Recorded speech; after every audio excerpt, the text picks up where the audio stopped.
Okay, so I'm Grasswalker. Hello and welcome back to this Yu-Gi-Oh! Roguelike run.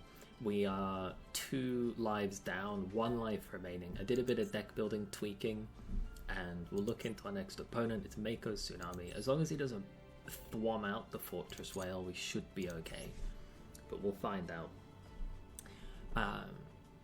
I'm excited for this video to last more than 4 minutes, hopefully.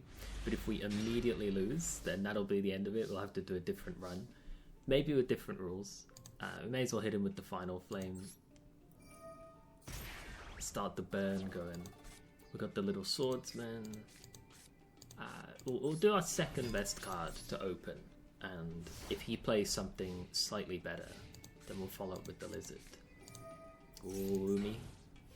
Ocean creatures are stronger. Machine and Pyro are weaker. I think I'm not... Oh, that's a good comeback card.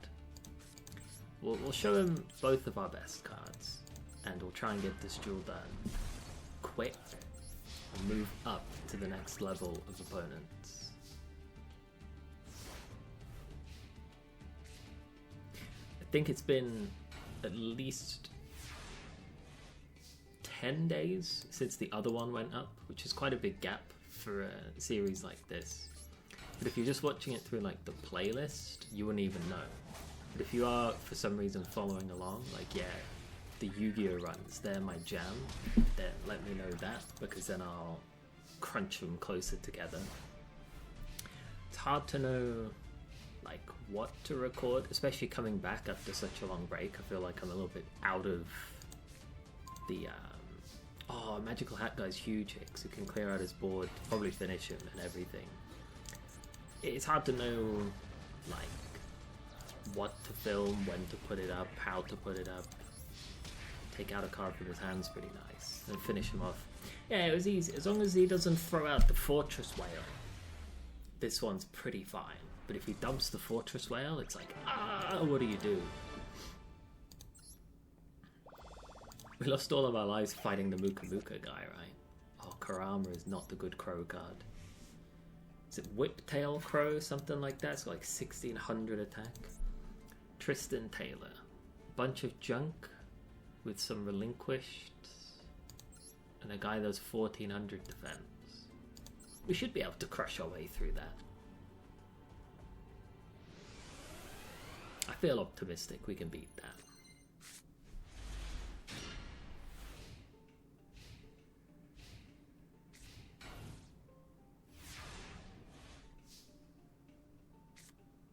So we could either play defensively, hide behind the rat, or like offensively, swing in with the Lizard. I feel like there's a less risk being offensive. Oh, here comes the Relinquished. Oh, that is a big problem. We can Hain it, to be fair, but that is scary. Dark Hole is the ideal top deck here, like it is in most games. Oh, never lucky. Now you might be thinking, oh, you can Blue Winged Crown, attack the Relinquished. The trouble is, he doesn't die, the equip dies, and I say that as a Relinquished main. I know how that card works. It's actually, you can dig him up, but there's some threads on Reddit where a guy is like, I'm looking to make a Relinquished deck, and all the comments are like, yeah, there's this guy called Grasswalker who's obsessed with the Relinquished card. You should ask him. Because I was looking to make a Relinquished deck, and I came across those threads. So I'm looking for advice on building a Relinquished deck, and I open the Reddit thread, and all I see is people asking the guy to ask me, and I'm like, well, this doesn't help me, because I'm the guy that they're asking to ask. Alright, well, Pale Beast into the Zone Eater, Hain into the Scorpion. We really need him to not have a second, like, Relinquished summon would be nice. What's quite funny is both the Zone Eater and the Scorpion are going to kill Hain, but that's completely fine.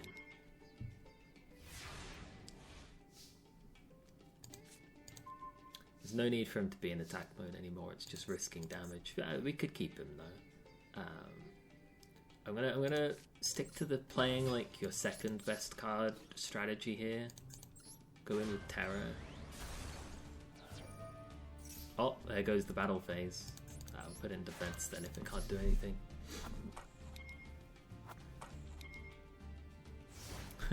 What are the timelines on those? Steel Scorpion, second turn after. Okay, the Zone Eater triggered first. It's funny, this card is so bad, but they've like put in work for my opponent. It's quite funny. We'll go Pale Beast in case it's the 1400 defense card. Difference is like 150 damage, so I think not taking the risk is worth it there. Here's a little Pot of Greed guy. I have this goddamn rabbit. Don't shake your ass. What the hell? The rabbit's added to... Oh, it's another Relinquished. That's not the end of the world, though. We can win through this. He'll take the Pale Beast. This is why we're playing our second best cards, because Relinquished eats your best cards. So the Winged Crown can kill the Equip, and then Tongyo can kill the Relinquished. And then that's left him with no cards in hand, and like, we should be good.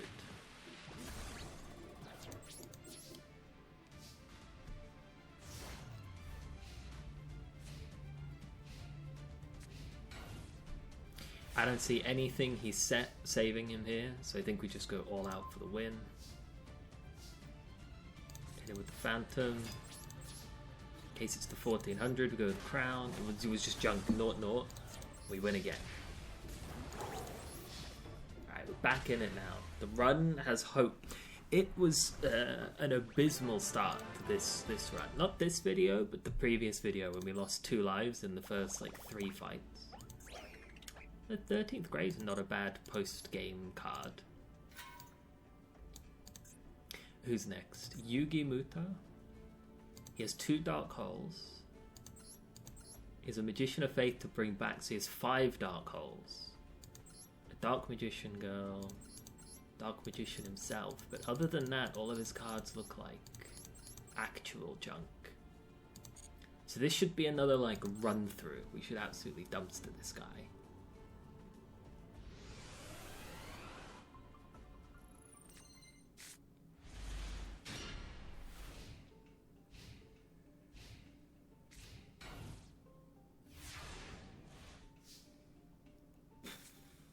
Mystical Elf. Got a lot of defensive cards. We're going to try and run through his garbage, because what we can't let him do is tribute to summon like a 2000 attack Dark Magician girl. That's how we lose this game. I'll take that. That's one of his 5 Dark Holes spent. He's going to hit me for 400. It's a joke of damage, but I am genuinely intimidated by it with 1 life left. This is all we've got left. We're going to get aggressive with an Exodia here, because it's bigger than all of his cards.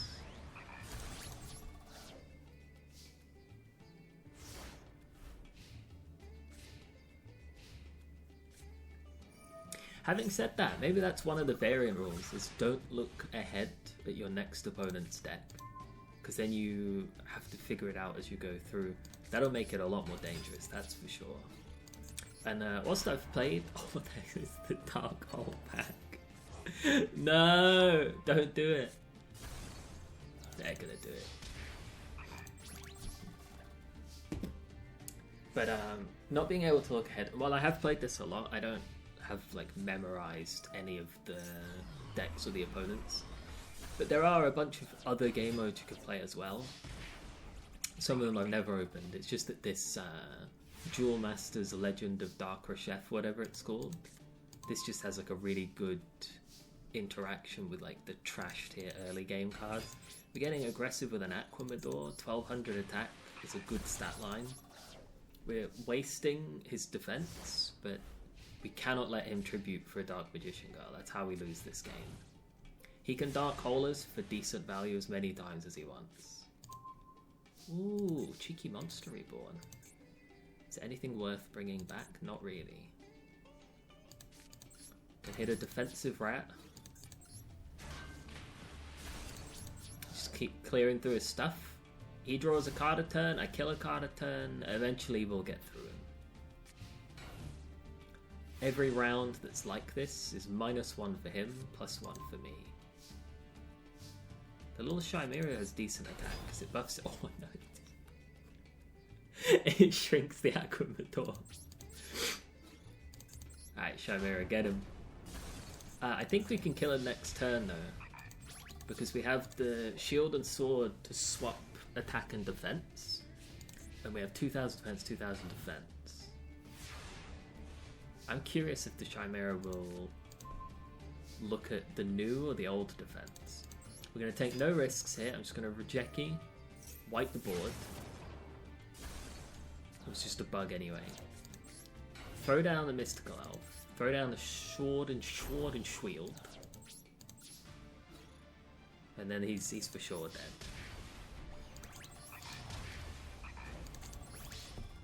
Nice. Get clapped. I love the like sword and shield build where you hide defensively until you swing in hard. There's some like 3000 defense labyrinth card that's pretty spicy with that. Esper Rober. So he has some absolute trash tier commons. There's a Jinzo that can hit directly. He has a Blast Juggler that has okay stats, and it does what? Offer this face-up card to destroy 2 face-up attacks with 1000 lives. So he can get through my rats. Then there's an Electric Lizard that makes attacking weird. Cyber Raider is big. 1400. Can destroy equipped cards, we don't have any of those. This thing looks fucked. 1700 attack. If it's being attacked, inflict damage equal to attacking monster. Then he's got a Jinzo. Ooh, and then this is the killer. If your opponent has 2 more monsters, you get a free 2200. Then he has a couple of equips that can make the trash cards a bit less trash. We could absolutely lose to this guy. If he drops the Fiend Mega Cypher, we don't have a single card in our deck that's bigger than that. Pot of Greed, that's what you want to see in your opening hand. Let's go! Final Flame, we'll save that in case we need it later. I'm going to go Elf to open. I can't attack anyway, and we'll get a look at what he has. 850. I can fight through 850. Better than that, not only can I fight through the 850, I can hit him and wipe out one of his cards at random. I'm not going to get aggressive with the Elf though, we need her in defense position. Hit him back. Ice one of his cards. Jinzo. Fiend Mega Cypher. Oh, we've opened the door to a Fiend Mega Cypher because we played 2 cards. Oh, we made him discard the Jinzo! I can Monster Reborn that next turn. I don't need to do it now. I can do it next turn. That's sick. I don't think I have any traps in this deck. Maybe 1 or 2. Like a cheeky trap hole or something.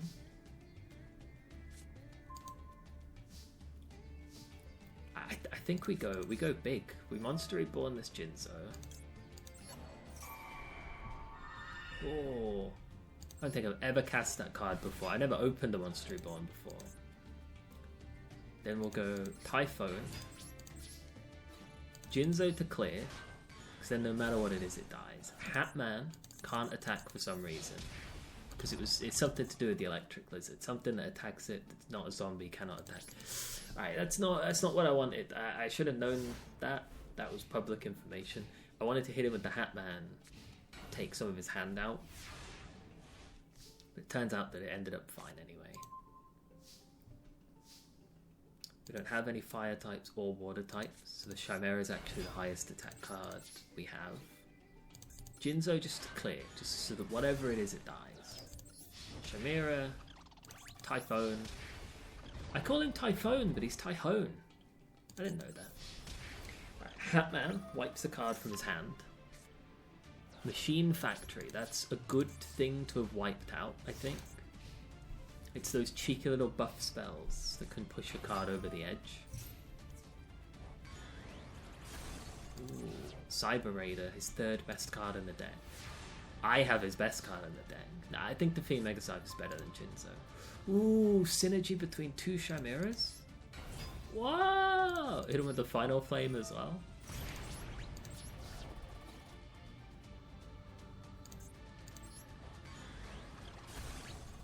Hatman to finish. Nice! That could have been scary, but it ended up really fine. Hatman dropping the Jinzo was the MVP of that fight. Disc Magician? Those stats are insane. He's going straight in the deck. What the hell? 1350? Like, could you imagine real Yu-Gi-Oh players watching this? They're like, how? Wait, what the hell? Yeah, there he is. Disc 1350? You're going straight in the deck. You could replace Dark King of the Abyss. But can you imagine a real Yu-Gi-Oh player seeing somebody be genuinely excited over this card? Like, this is probably, arguably, and definitively, by any Yu-Gi-Oh player's perspective, like a bottom 500 cards to have ever existed. No one would ever put this in a deck. But in the context of these roguelike runs against these semi-random opponents, like, this is big. It's still not one of my best cards, but it's better than the 13th Grave. It's the same as... It's better than Tongyu. Especially since Tongyu's Warder, we have two Chimeras. It's about the same as the Lizard Warrior. 50 points, not that much between it. But, like, that's what I play this for. It's what I love about it. You get trash like the Disc Magician, and you're like, oh yeah, Disc Magician, we love him. But these are obviously all the cards that I grew up playing with when I was like an actual child. Ooh, Yami. I didn't look at the deck. I don't know what he's playing. But whatever he's playing, it's going in the trap hole. Celtic Guardian for intimidation factor. Oh shit. I think it's an 1800.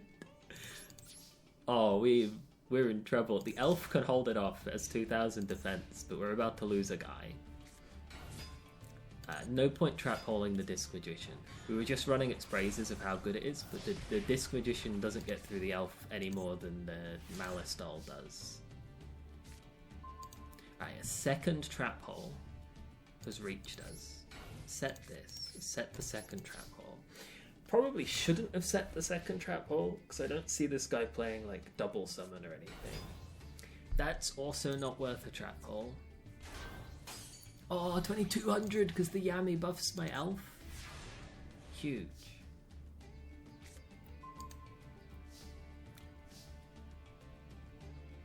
Interesting take. But I wonder when the right time to shield sword is. If he has 3 guys, we could. 1200? That's not quite good enough to warrant a thing. That's so funny. He's nuked himself for 800 with that. Alright, we're playing it out now. This is big. These are a lot of big stats. Hit him with the shield and sword. Battle. We're clearing out this goddamn 2000 attack monkey doll thing. We're clearing out Terror the Terrible. Then I'm going to clear out the Disc Magician as the highest attack of his, like, guys. That's like a full cleanup.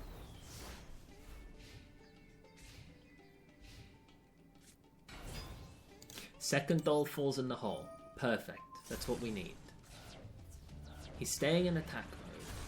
Wait, Sword and Shield is permanent? Till the end of this turn. Okay, it unswapped. Cool. Hatman is needed here. The rat is not neither here nor there. I'd rather have the defense. Aquamador cleans out that guy. Hatman cleans out the hand. We're suddenly looking good. Made him drop a 2000 defense mystical elf. That's huge because I don't think we were going to get through that mystical elf. Hatman is carrying this. He gives us Jinzo. He drops the elf. This is asking to get blown out by Dark Hole, but I don't really care. Oh no. Alright, we've hit the limit of what we can get through, which is 1400 attack. That's a reptile, so it doesn't benefit from Yami. Okay, that helps us get through the witch. Right, he led us through the witch there. He didn't have to do that. Witch's Apprentice. Dark monster buff? We don't have any dark monsters. We cannot play this right now because it will buff the witch. So I'm going to go Aquamador into the witch. That's a little bit awkward though, because it gets him any monster of his choosing. He chooses Mystical Clown. That's 1700 attack. Hatman. That didn't work. Oh, I just let him draw a card off that? Awful. I don't think we play anything. The Witch's Apprentice buffs all of his dark cards. Yeah, if anything, we want the witch to die. Ooh! Oh, yeah, we have trap holes. That still doesn't get us through anything. We can't let him have these 1800 attack Malice dolls. That's big, actually, because he's now opened himself to the Hatman and lethal damage. Oh, Rejeki carries it anyway. Lizard, Rat. Hatman with the discard. Make him drop the Clown. Ooh, Terror the Terrible. Hit him with the Lizard Warrior and we win again. This is going. This run is going. Nice. Show me my rewards. An M Warrior, not great, but not bad. 200 gems though we'll take. I'm imagining we have enough now to do a bit of shopping. And then I'll do that shopping. 1,000. We can buy 10 packs. 10 packs of Metal Raiders, please. Walking into the store. POV, you're a kid. You got your allowance. You saved it up for a year. You're like, 10 packs of Metal Raiders, please. So that'll be $20 or something. This card has 1800 attack and a downside. Hatman, he's carrying us. Share the Pain is the most tragic removal. It's like a 3-for-1, but sometimes you gotta do that. Pale Beast, big stats. That's about it from that pack. We have some kind of rare / super rare in this one. A big moth, rubbish. Robin Goblin. It's the same effect as the Hatman, but it's for your whole field. So when you hit them, they discard. Oh, big Elephant, I'll pass. It's like the same stats as Red Eyes Black Dragon, but even back here in these old times, it doesn't feel good to go for the double tribute. This looks interesting. We've got a Witch of the Black Forest. That's one of the best cards of all time, in my opinion. Flame Cerberus is almost worth tributing for. A 6 power. Synergizes with our fire buffers. Hoshingan buffs light monsters. The Hatman is a light monster. I mean, the trouble is it debuffs the dark monsters. You'd have to go specifically for a light deck for that to work. Or at least a 0 dark deck. Ancient Elf is huge, 1450. Mask of Darkness brings back a trap hole. I main decked Mask of Darkness in like the decks that I played when I was a kid at lunchtime. Block attack can be big. We're starting to get tricks now that we're in the second expansion of Yu-Gi-Oh! They printed the first one, they're like, oh shit, we need interaction for this game to work. Alright, we've got a paralyzing effect that turns off a monster and you can figure out how to deal with it later. We have another little swordsman. He's not bad, but he's probably getting cut soon. This sword. This is going to be such an obscure memory that no one else has, but there used to be a game called like Power of Chaos, something Kaiba. There were 3 of them. There was a Joey one, a Yugi one, and a Kaiba one. I actually still have them on my computer. This sword was the, like 2 of them I think were in the starter deck of the Kaiba deck in that game. And this card is really good, and the downside is extremely interesting because you buff your monster by 500, probably makes it the best thing on the board, give or take. But if they do kill that monster, and you're forced to top deck this. God forbid you put 2 swords on it, right? You're forced to top deck just like sword. You might not have, like, say your board gets dark hold and everything's gone. If you have to top deck 2 swords in a row, you've like lost the game. The downside of this card is really interesting. Loads of times as a kid, good stats on the armored zombie. Loads of times as a kid, I lost games to being forced to top deck that goddamn sword. Oh, we got some big cards here. We got a Prevent Rat Sangan, one of the best cards of all time. Feral Imp, good stats. I mean, I think you play this, even if you never want to attack with it, I think you play this. 2200 for the board control?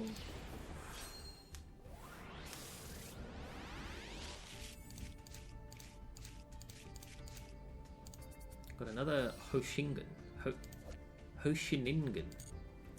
Harpy Lady Sisters cannot be played. I feel like a lot of Yu-Gi-Oh cards are like this. You'd open the pack and you'd read this card, you'd be like, cannot be played. You'd be like, what the hell? Why did I buy this pack? I can't play these cards. Thunder Dragon's okay if you do the fusion build. Cannon Soldier's huge. That's absolutely galactic. Protector of the Throne looks okay, but we've got better defensives. Another Cannon Soldier. That gets us to the next pack. Another Armored Lizard. His stats are huge. 1500 attack. It's like top 5 cards in my deck in terms of normal attack monsters. Another Cannon Soldier. Shielded Sword! That's the build. Karibo's not good. Queen Stubble can attack directly. A Lion Guy that you probably wouldn't want to tribute for. Alright, last pack, last super rare. Then I'll do some building, show off the deck for the next video. We'll go into some more runs. Now that we're on our last life, it's scary. Oh. Didn't I just say that card was kind of ass? Bug Machine, huge stats though. Dream Clown. Technically it's a form of removal. If he lives for a turn and you get to switch him around, he can kill anything. The likelihood that he lives is pretty slim. But, alright, that brings us to another guaranteed... Okay, just our first guaranteed ultra rare. If we buy the 10 packs, we get an ultra rare. But do you want to buy 10 packs of Metal Raiders? Or do you want to move on, look into the Spell Ruler? That's one of the decisions to make. But I'll do a bit of deck building, I'll poke around, I'll show the deck off, and then we'll carry on this one life remaining run for as long as it goes. As soon as you lose it, just wipe the save, clear out all the cards, everything we've ever achieved disappears into the void. That's how roguelikes work. I love it, and then we'll just go again, slightly different rules, slightly different cards, see what the packs have, see what the opponents draw. Maybe we'll play a different mode, who knows? But I love this, man. I didn't make this, obviously. This is like Yu-Gi-Oh! Master Duel. It's the Yu-Gi-Oh! Master on GitHub. It's in the description of the last video. I'll probably put it in this one as well. I just tweaked the settings and made it my own. But I love this, man. Thank you guys for joining me. I'll see you in the next one.